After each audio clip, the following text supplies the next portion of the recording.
Cette histoire commence avec un gars nommé Allen qui expulse Lloyd, notre protagoniste.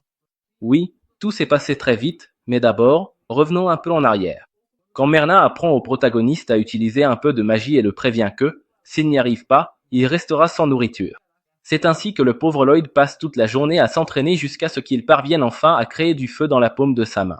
Cependant, comme Merlin remarque qu'il s'évanouit de toute façon, elle lui donne ce qu'il mérite. Le lendemain, avec l'eau, quelque chose de similaire se produit. Il doit faire jaillir un petit jet d'eau de la terre, mais le protagoniste parvient seulement à humidifier légèrement le sol. La même chose arrive avec la magie du vent et de la neige, et le protagoniste finit toujours par être puni.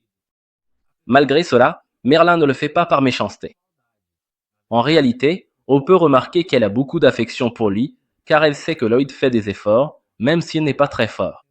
Quelques jours plus tard, elle est affalée sur un canapé, complètement ivre, et Lloyd lui demande si elle va bien. Elle répond que ce n'est pas du tout le cas, alors il décide d'utiliser un sort appelé guérison, qui la fait effectivement se sentir mieux. Merlin n'hésite pas à le prendre dans ses bras, à le remercier et à le féliciter pour ses grands progrès. Mais bien sûr, maintenant qu'elle est en pleine forme, elle lui dit qu'il doit commencer à s'entraîner jusqu'à l'épuisement. Ainsi, les jours passent sans que Lloyd cesse de s'entraîner. Un jour, alors qu'elle vient annoncer que le dîner est prêt, la maîtresse laisse tomber un livre. Lloyd le ramasse pour le rendre, mais soudain, quelque chose d'étrange commence à lui arriver. Merlin se demande si le protagoniste a le potentiel pour être un élu. C'est quelque chose d'une importance capitale, car si tel est son destin, elle ne permettra pas que le garçon commette les mêmes erreurs qu'elle a commises dans le passé. C'est pourquoi elle lui donne un baiser qui laisse une sorte de marque et espère qu'il ne fera jamais trop confiance à ses propres capacités. Le lendemain, alors que le protagoniste soigne un fruit, Merlin lui dit qu'un mage blanc utilise sa magie pour le bien des autres. Elle en profite pour le féliciter pour son bon travail, mais fait une petite démonstration de ce que la magie de guérison fait réellement. Lloyd pense que sa maîtresse est quelqu'un d'incroyable, et il a raison. Le soir, elle lui raconte qu'il existe des ptéromorphes capables d'utiliser une magie très particulière pour contrôler les monstres. Lloyd comprend, mais il demande quelque chose à propos de la magie ancestrale. Elle précise qu'il n'est pas nécessaire qu'il en apprenne davantage, car c'est un type de magie qui a disparu il y a plusieurs siècles. Le lendemain, après beaucoup d'entraînement et une petite réprimande de sa maîtresse, il demande ce qu'est une magigème. Elle explique que c'est du mana cristallisé. Son pouvoir transforme généralement les choses autour en d'autres magigèmes, ce qui embrouille un peu Lloyd, car il se demande si ces choses pourront retrouver leur forme d'origine. Quelque temps plus tard, la blonde emmène le protagoniste dans la forêt, car il doit maintenant affronter un animal sauvage en n'utilisant qu'une dague. Il est clair qu'il a une semaine comme limite pour rentrer chez lui et, en plus de l'arme, il ne pourra utiliser que sa magie pour survivre. La maîtresse s'en va immédiatement, laissant Lloyd traumatisé pour le reste de sa vie. Quelques secondes plus tard, le monstre loup apparaît sur la scène et commence à le poursuivre dans la forêt. Il parvient à s'échapper en grimpant au sommet d'un grand arbre. Alors qu'il se cache, il se demande ce qu'il doit faire. En utilisant sa capacité de détection spatiale, il localise la maison de sa maîtresse au nord de sa position et commence le voyage à pied jusque-là. Pendant la nuit, il utilise la magie de guérison pour faire mûrir des baies sauvages et s'en nourrit. Ensuite, il s'abrite dans une petite grotte et commence à travailler sur un cercle magique qui pourrait l'aider à augmenter sa force physique. Avec créativité, il modifie tous ses sorts afin qu'il puisse renforcer ses attributs de base lorsqu'ils sont activés. Le lendemain, en poursuivant son voyage à travers la forêt, il finit par entrer accidentellement dans le nid d'une araignée reine. L'araignée l'attaque et Lloyd s'enfuit dans la direction opposée, activant l'un de ses sorts modifiés et augmentant sa vitesse d'au moins 10 fois. Avec cette seule impulsion, il atteint la maison de sa maîtresse et s'évanouit d'épuisement devant la porte d'entrée. Elle ouvre la porte avec un sourire et l'accueille à la maison. Avec le temps, Lloyd grandit et obtient plus de liberté pour explorer la maison de sa maîtresse. Un jour, alors qu'il nettoyait son bureau, il tombe sur un livre sur les villes et s'y intéresse, puisqu'il n'a jamais vécu dans un endroit peuplé. Pendant ce temps, sa maîtresse commence à expérimenter différentes choses avec lui et en fait son apprenti personnel, l'empêchant de passer une bonne nuit de sommeil pendant des semaines. Un jour fatidique, la maîtresse se réveille et monte sur le toit pour retrouver Lloyd, comme d'habitude. Son intention est la même, l'entraîner sévèrement jusqu'à ce qu'il ne puisse plus marcher. Cependant, en arrivant dans la pièce, elle se rend compte qu'il n'est pas là. Elle voit qu'il était en train de lire un livre et décide d'y jeter un coup d'œil. Pendant ce temps, Lloyd trouve le chemin vers la ville. Cela semble être sa première fois sur un marché et il voit plusieurs personnes, s'émerveillant devant la foule. Il ne savait même pas qu'il y avait autant de gens dans les environs, ce qui, pour lui, était au moins amusant. Sans mission précise, il se contente d'errer dans les environs. Alors qu'il est arrêté, un prospectus se colle à son visage. Il suppose que ce n'était que le vent, mais en réalité, c'était un homme qui l'avait lancé intentionnellement. Lloyd prend le prospectus et lit qu'une équipe recherche un aventurier. N'ayant rien de mieux à faire, il décide d'aller sur place pour voir de quoi il s'agit. En arrivant, il voit qu'ils sont en plein combat contre un monstre et que les membres de l'équipe sont blessés. Le chef du groupe est un héros nommé Allen, qui ordonne à la magicienne de l'équipe de lancer un sort de soin. La magicienne obéit immédiatement et continue d'aider au combat, utilisant sa magie pour immobiliser le monstre et faciliter la victoire d'Allen. Après que le monstre ait été vaincu, les autres membres du groupe félicitent Allen pour son courage. Lloyd, cependant, s'ennuie devant la scène et s'en va. Dehors, les villageois discutent de combien Allen est incroyable et comment lui et son équipe ont récemment vaincu le cyclope du château Abbot. L'équipe retourne à l'auberge et Allen partage l'argent qu'ils ont gagné. Il remet à Lloyd un symbole que ce dernier accepte sans protester. Allen dit que cette somme représente la part de Lloyd en tant qu'aventurier de Randé, mais Lloyd ne semble pas s'en soucier, il s'éloigne simplement sans rien dire. Les autres aventuriers se demandent pourquoi il est si fier et ne parle à personne. Allen, gonflé d'orgueil, affirme qu'ils n'ont pas à s'inquiéter pour Lloyd, car les mages blancs ne sont pas importants, ils ne sont là leur démission que pour rehausser le prestige du groupe. Lloyd entend cela, mais ne s'en préoccupe pas. Il ferme la porte derrière lui et poursuit son chemin. Pendant ce temps, sa maîtresse reçoit une visite chez elle. Le visiteur est le même homme qui avait lancé le prospectus à Lloyd plus tôt. Il dit à la maîtresse que Lloyd a rejoint le groupe du héros, et elle se montre satisfaite de la nouvelle. Pour elle, Lloyd peut faire ce qu'il veut de sa vie, tant qu'il ne devient pas arrogant. L'homme lui demande alors si elle regrette encore ce qui s'est passé dans le passé, et elle répond qu'elle ne veut pas que cela se reproduise. Il lui rappelle que le seigneur des démons voulait s'autodétruire avec le livre si elle le lui avait permis. Tous deux se remémorent le jour de la bataille contre le démon, lorsque tout le monde était mort. C'est alors que Sibyl s'est levée au milieu de la foule et a utilisé une magie ancienne pour ressusciter tous ceux qui étaient tombés, même au prix de sa propre vie. Dans le présent, l'équipe du héros est engagée dans un nouveau combat. Même avant que le combat ne commence, tout le monde acclame déjà le groupe et est certain de sa victoire, comme toujours. Sans perdre de temps, Allen termine rapidement la bataille et rentre chez lui sous les ovations. À l'auberge, la magicienne du groupe, Sheena, décide de se consacrer encore plus à ses études, car elle sent qu'ils peuvent encore s'améliorer. Pendant que Sheena lisait, Alan s'est approché et lui a demandé pourquoi elle passait du temps avec des livres. Elle a répondu qu'elle sentait que la défense du groupe s'affaiblissait. Alan n'était pas du tout d'accord, affirmant qu'il devenait de plus en plus fort. Pour lui, il n'y avait pas besoin de s'entraîner, car il était déjà inarrêtable. Sheena l'a observé en silence, sans rien dire, se contentant de fixer son arrogance. Cette même nuit, des soldats qui patrouillaient sur la rive du fleuve ont été attaqués par un golem, et tous ont été brutalement tués. Le pays a immédiatement envoyé quelqu'un pour informer Alan de la nouvelle mission, et il l'a accepté avec confiance, promettant d'éliminer le golem. L'équipe s'est rendue sur place et Lloyd a utilisé ses pouvoirs pour localiser le monstre. Cependant, à leur arrivée, ils ont découvert qu'il ne s'agissait pas seulement d'un golem, mais qu'il y avait une autre créature mystérieuse à ses côtés, brandissant un bâton. Lloyd, grâce à sa perception magique, a rapidement averti que cet être appartenait à la race des démons et que son pouvoir était concentré dans le bâton qu'il utilisait pour contrôler le golem. Alan ordonna alors à Lulu de tirer une flèche sur le démon et demanda aussi à Mia de se préparer au combat. Le plan d'Alan était d'avancer et d'affronter le golem de face, démontrant ainsi son courage téméraire. Lloyd, inquiet face à cette imprudence, tenta d'intervenir en disant qu'il n'avait pas encore bien analysé le golem, ni compris ses points faibles. Mais Alan l'interrompit brusquement, rappelant qu'il était le chef et que c'était lui qui donnait les ordres. Déterminé, il se lança à l'attaque. Se sentant responsable, Lloyd avança plus vite et poussa Alan loin du monstre. Alan, agacé, riposta en repoussant Lloyd et acheva le golem d'un seul coup. La scène donnait l'impression que l'avertissement de Lloyd était infondé et qu'il avait commis une erreur. De retour à la base, Alan accusa Lloyd de n'avoir rien fait pour le groupe depuis son arrivée. Il affirma que tout le travail de récupération et de soins était revenu à Sheena et que, pour cette raison, Lloyd n'était pas utile. Alan exigea alors que Lloyd quitte l'équipe. Se sentant inutile et peut-être même d'accord avec les critiques, Lloyd accepta le verdict et partit, tandis que les autres membres célébraient son départ comme un soulagement. Au cours des 3 jours suivants, Lloyd tenta de rejoindre d'autres groupes d'aventuriers, mais il fut rejeté à chaque fois.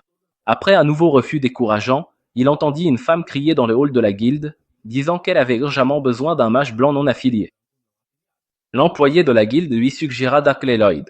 La femme le regarda, lui demanda s'il était sans équipe, et en entendant que oui, elle le saisit par le bras et partit en courant avec lui. Où le destin va-t-il mener Lloyd maintenant? Découvrira-t-il enfin le véritable pouvoir qu'il possède? Lloyd errait dans la ville, encore abattu par le fait d'avoir été expulsé de son équipe par Allen. Les paroles d'Allen résonnaient dans son esprit, l'accusant d'être un mage blanc inutile, qui ne faisait que se cacher derrière le groupe et ne servait à rien, sauf à soigner quelque chose que même Sheena faisait mieux. Quand Lloyd lui a demandé s'il pensait vraiment qu'il manquait de compétences, Allen n'a même pas pris la peine de répondre, se contentant de lui dire de penser ce qu'il voulait et de partir au plus vite. Alors qu'il s'éloignait, les filles de l'équipe, à l'exception de Sheena, se réjouissaient bruyamment du fait que ce loser avait enfin quitté le groupe. Se sentant encore plus rejeté, Lloyd marcha jusqu'au centre-ville, où il trouva une fontaine ornée d'une statue qui lui rappelait son maître, ce qui ne fit qu'accentuer sa nostalgie. Dans une autre partie de la ville, un groupe d'aventuriers se préparait à attaquer un territoire contrôlé par des bandits. C'était une mission de niveau A, ce qui exigeait de la prudence. L'équipe Crimbe, dirigée par une rousse nommée Ginger, était visiblement ébranlée. Crimbe, en particulier, semblait démotivé et sans envie de continuer. Malgré tout, le groupe lança l'attaque, agissant avant que les bandits ne puissent réagir.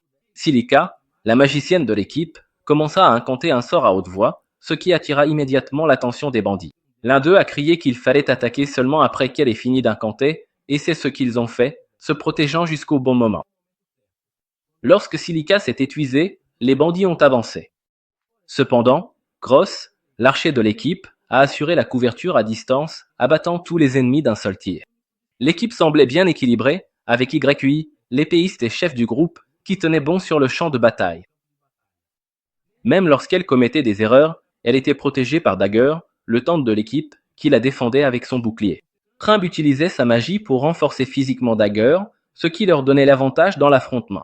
Avec le renfort, Dagger a surpassé les bandits et la victoire a été remportée. Le chef des bandits, paniqué, cherchait un moyen de s'échapper, mais avant qu'il ne puisse réagir, il a été confronté par YI, qui a exigé sa reddition. Lui, confus, a demandé qui elle était et pourquoi il l'attaquait sans avertissement. En remarquant le pendentif doré à son cou, il reconnut le symbole d'une aventurière de classe S et elle n'était pas la seule, toute son équipe était de classe S, un véritable exploit. Malgré tout, le chef jouait sa dernière carte. Il croyait que, même face à une équipe de classe S, il ne résisterait pas à ce qu'il s'apprêtait à invoquer.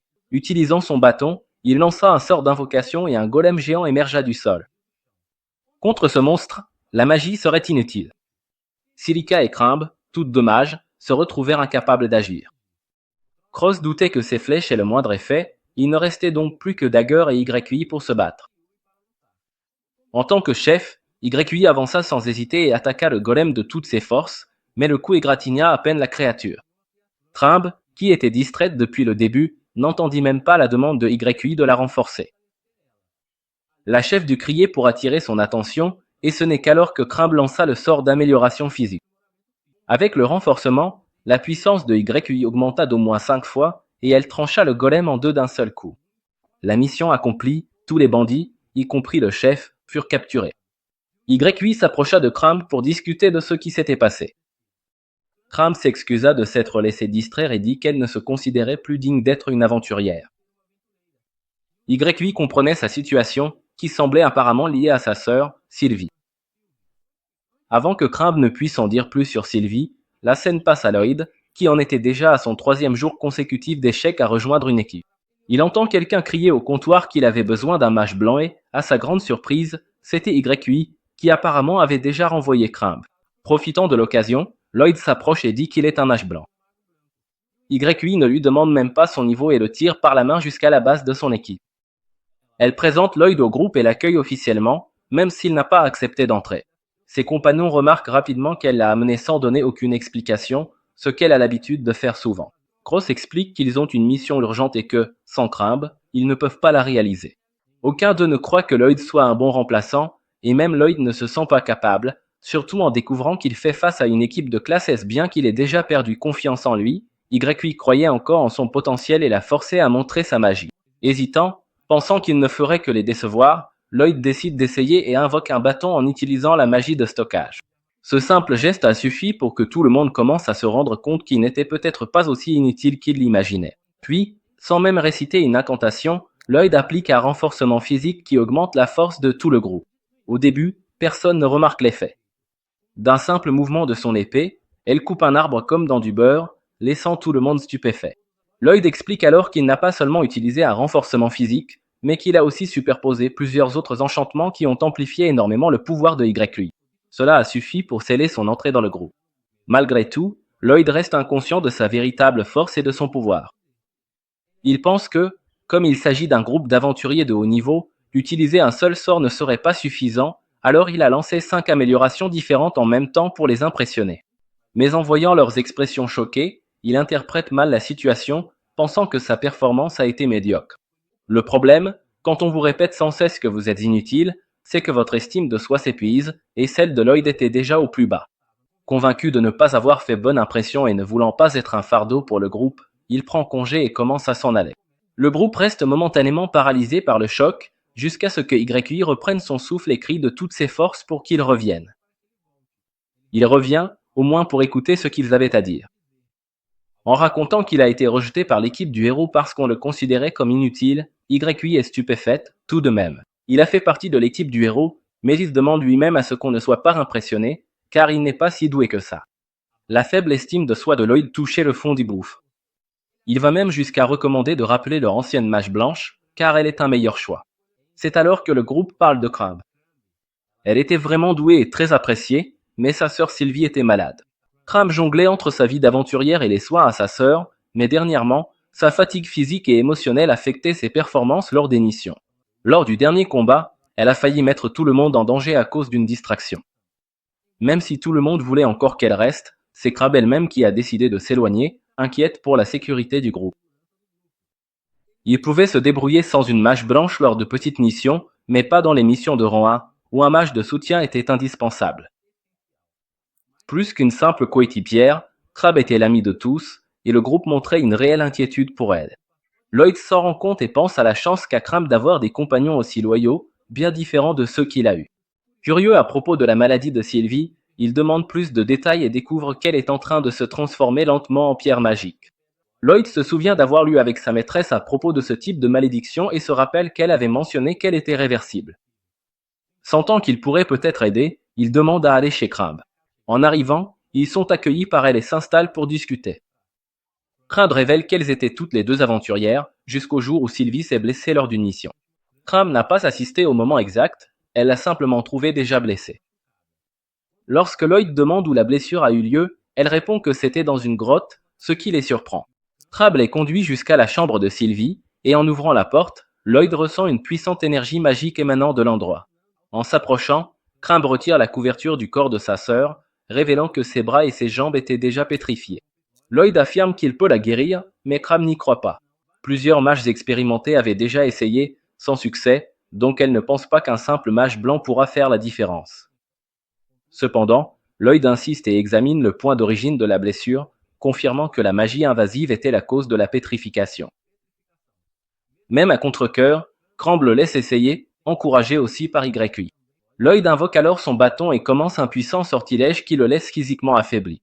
Il explique qu'il lance une magie qui va diminuer le flux excessif d'énergie magique dans le corps de Sylvie et qu'ainsi il pourra la guérir. Ensuite, il lance le sort de guérison. Crabbe observe, surprise, et se rend compte que ce n'était pas une guérison ordinaire. Lloyd admet que cela consomme beaucoup plus d'énergie, mais il insiste sur le fait qu'il s'agit d'un simple sort de guérison. YI demande à Crabbe ce qu'elle en pense, et elle admet que ce n'était définitivement pas une magie ordinaire. C'était impressionnant de voir comment Lloyd arrivait à lancer deux sorts complexes en même temps tout en gardant le contrôle. Puis, YI attire l'attention de Crabbe. Le corps de Sylvie est en train de redevenir normal. Ému, Crabbe serre la main de sa sœur pendant qu'elle se remet complètement. Tout le monde est surpris et soulagé.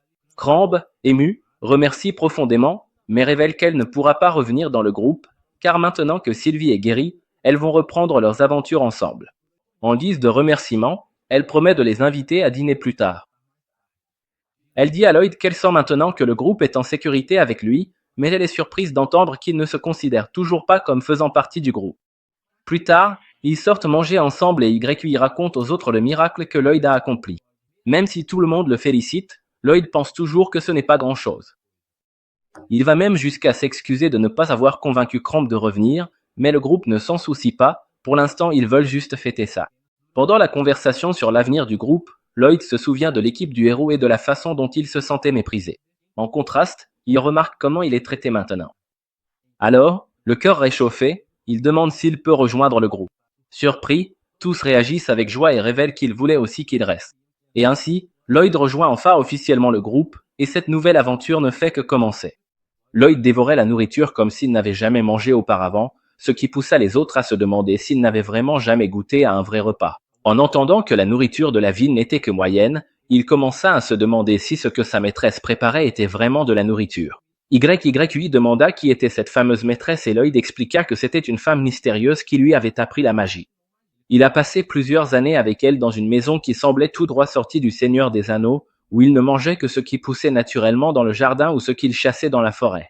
Comme il n'aimait pas la nourriture qu'elle préparait, il s'est mis à cuisiner lui-même, mais il n'a jamais réussi à faire quelque chose d'aussi savoureux que ce qu'il mangeait maintenant, ce qui expliquait son enthousiasme. YUI voulait savoir qui était cette maîtresse incroyable qui lui avait appris la magie. Silica supposa qu'elle était une mage blanche comme lui, mais Lloyd précisa que sa maîtresse était plutôt une mage de combat. Elle avait l'habitude de faire des expériences avec la magie, provoquant souvent des explosions. Silica fut surprise, car elle n'avait jamais entendu parler d'une mage de combat qui soit aussi douée en magie de soutien. Elle manifesta son intérêt pour apprendre auprès de cette femme, mais Lloyd la découragea aussitôt, disant que la maîtresse était brutale en tant que professeur. Il se corrigea ensuite, affirmant qu'elle pouvait parfois être gentille. Le groupe changea rapidement de sujet, et YUI proposa qu'ils tiennent leur habituelle réunion de stratégie. Lloyd n'avait aucune idée de ce que cela signifiait, alors Cross et Dagger dirent qu'avant tout plan, il devait lui expliquer la mission, sinon il ne comprendrait rien.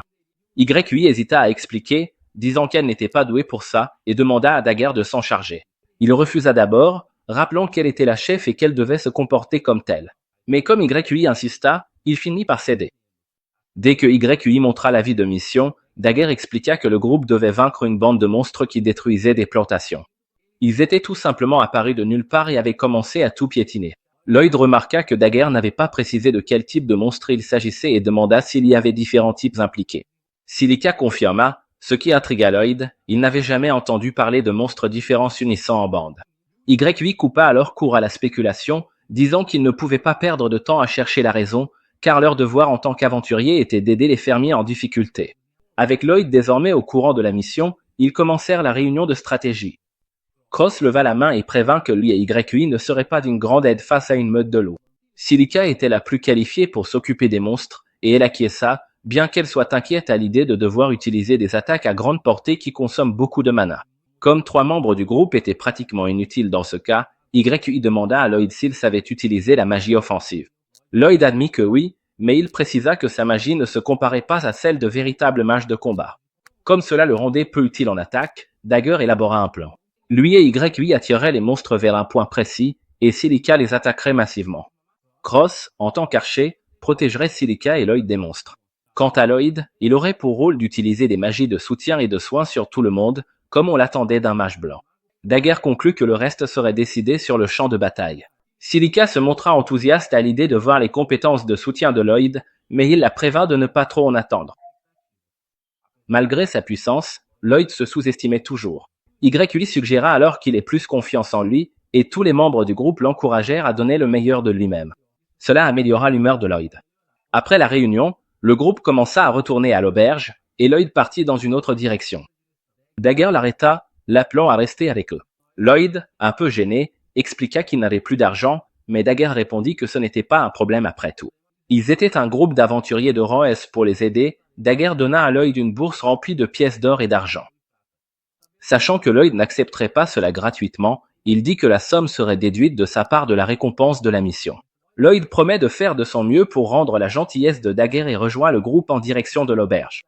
Le lendemain matin, tout le monde se réunit à la porte principale et YUI est la dernière à arriver. En remarquant que personne ne porte de bagages, elle découvre que Lloyd peut utiliser la magie de stockage et lui confie son sac à dos, qu'il range dans son inventaire dimensionnel. Tout le groupe commente à quel point cette magie est pratique et utile, et Lloyd propose de l'enseigner plus tard. Sur ce, ils partent pour leur aventure, entrant dans une plaine ouverte avec des montagnes en arrière-plan. Selon Dagger, Au-delà de ces montagnes vivent des démons, dont tout le monde doit rester vigilant, car le lieu de la mission est tout près. En traversant un pont en bois et instable, YUI essaie de distraire le groupe de la peur avec une question idiote. Tout le monde répond de façon drôle, sauf Lloyd, qui prend la question au sérieux et donne une réponse sincère. YUI reste perplexe, se demandant s'il est lent ou quelque chose comme ça. Quoi qu'il en soit, elle conseille à Lloyd de se détendre un peu plus, car vivre constamment sur le qui-vive finirait par l'épuiser. Pendant qu'ils s'amusent sur les rives de la rivière, une magicienne noire se trouve dans la forêt voisine, en train de lancer des sorts obscurs. Après avoir traversé la rivière, ils arrivent à l'endroit où ils vont camper. Ils ont besoin de récupérer leur bagage et Lloyd sort tout de son espace de stockage. Tout le monde est content d'avoir voyagé léger, ce qui a rendu le trajet plus rapide. Ils commencent à installer le campement, à chercher de l'eau et à préparer tout ce qu'il faut pour se reposer. Après beaucoup d'efforts, YUI est épuisée et souhaite prendre un bain. Elle demande à être dispensée, mais il reste encore des tâches à faire, comme aller chercher du bois. Lloyd se propose d'aller chercher du bois à sa place pour qu'elle puisse se laver. YUI remercie et part avec Silica. Lloyd entre dans la forêt et ramasse du bois, jusqu'à ce qu'il tombe sur un fruit que sa maîtresse avait l'habitude de cultiver avec de la magie. Il croque dans le fruit, surpris par son goût. Cependant, un bruit venant de la rivière attire son attention. Un monstre avait attaqué YUI et Silica, qui étaient paniqués. Elles essaient de reculer, mais le monstre est rapide. Lorsqu'elles atteignent la limite, Silica trébuche et dit à YUI qu'elles doivent se battre. Heureusement, Lloyd les aperçoit du haut d'un arbre et court à leur secours. Avant qu'ils n'arrivent, elles parviennent à trouver un abri. Lloyd distrait le monstre, permettant aux filles d'atteindre la terre ferme. Il leur lance aussi les armes qu'il avait gardées avec lui. Grâce à cela, elles s'arment de nouveau et YUI fonce sur le monstre, le tranchant en deux. Cependant, l'autre moitié est encore active, alors elle demande à Silica et Lloyd de s'enfuir. Elle lance une boule de feu et, à sa grande surprise, le sort vainc la créature d'un seul coup. YUI est stupéfaite par l'efficacité, grâce au renforcement magique de Lloyd. Elle saute de joie et sa serviette tombe juste à côté de Lloyd. En guise de remerciement, il reçoit une claque si forte que toute la rivière en tremble. De retour au campement, Lloyd commence à enseigner au groupe comment invoquer un stockage magique, toujours avec la joue rouge. Il dit qu'il suffit d'imaginer, mais personne n'y arrive. Après plusieurs tentatives infructueuses, il pense qu'ils ne sont pas faits pour ça. Lloyd suppose que le problème vient peut-être de lui en tant que professeur. Silica essaie encore une fois et parvient à activer la magie. Ils se rendent compte qu'ils ne sont pas comme Lloyd, qui lance des sorts sans incantation, alors ils décident d'utiliser des mots magiques. Grâce à cela, ils réussissent. Ils s'entraînent jusqu'à la tombée de la nuit et sentent que la journée a été productive. Le soir, YUI observe les environs et Lloyd la rassure en disant qu'il n'y a pas de monstre dans les parages. Elle s'assoit en face de lui et le remercie d'avoir rejoint le groupe. Lloyd commande qu'il n'avait pas non plus de groupe, donc il avait aussi besoin d'eux pour cette raison. Il ne pense pas qu'il ait besoin d'être remercié. Malgré tout, YUI dit qu'elle comprend qu'elle l'a forcé à se joindre à eux. Il lui demande pourquoi elle s'intéresse autant à la mission et YUI répond calmement que cela lui rappelle sa ville natale, qui a été détruite par des monstres quand elle était petite. Elle a été la seule survivante, a vu des corps partout et craint maintenant que la même chose n'arrive à d'autres villages. C'est pourquoi elle veut aider et s'inquiète aussi du fait que les habitants sont probablement mal nourris. Soudain, Lloyd sent la présence de monstres et ordonne à YUI de se taire et de réveiller les autres. Tout le monde se dirige vers la forêt, où ils aperçoivent plusieurs poucs en train de marcher. Personne ne comprend où ils vont. Lorsque Lloyd s'en rend compte, il fait signe de suivre une direction précise, car il sait que les poucs réagissent au bruit. Il les avertit de rester silencieux. En chemin, YUI marche sur une branche et le craquement attire l'attention des monstres, qui commencent aussitôt à les poursuivre. Ils courent aussi vite qu'ils peuvent, mais ils n'arrivent pas à aller bien loin, car l'un des monstres saute devant le groupe et bloque le passage. Ils sont cernés par le danger et n'ont pas d'autre choix que de se battre. Immédiatement, ils invoquent leurs réserves magiques et sortent leurs armes, mais avant même qu'ils ne commencent à se battre, les monstres utilisent la magie pour projeter leurs armes au loin. Pour aggraver les choses, les monstres les encerclent avec des loups de tous les côtés, empêchant tout mouvement. Désespérés, ils se demandent quoi faire, jusqu'à ce que Lloyd propose de retenir les monstres avec sa magie pendant que les autres se battent. Il invoque son sort et parvient à paralyser les monstres. Grâce à cela, YUI récupère son épée et se lance dans le combat, tandis que Silica récupère aussi son arme. YUI coupe tous les fils de laine qui les retiennaient. Alors qu'elle se prépare à attaquer le dernier monstre, Lloyd encourage Silica à se battre et à traverser de l'autre côté du champ de bataille. Une fois tous enfin libres et armés, ils sautent ensemble dans la mêlée et remportent la victoire. Après la victoire, Lloyd se sent mal à l'aise d'avoir pris le commandement de la situation sans consulter personne. Il s'excuse pour cela, mais les autres ne lui en tiennent pas rigueur, bien au contraire. Ils reconnaissent que, sans lui, ils auraient perdu. Ils le remercient d'avoir pris la tête et d'avoir fait preuve d'initiative, et Lloyd se sent soulagé d'être accepté par le groupe. Ils retournent au campement et, le lendemain matin, commencent à tout emballer pour poursuivre leur voyage. Chacun invoque son espace de stockage et range ses affaires pour faciliter le trajet. Cependant, Lloyd s'arrête un instant pour observer les environs et se demande pourquoi les Pooks sont présents et où ils allaient. Y l'appelle pour qu'il les rejoigne, lui demandant de les accompagner. Lloyd court rejoindre le groupe avec un sourire aux lèvres, heureux d'avoir enfin trouvé un groupe auquel il appartient.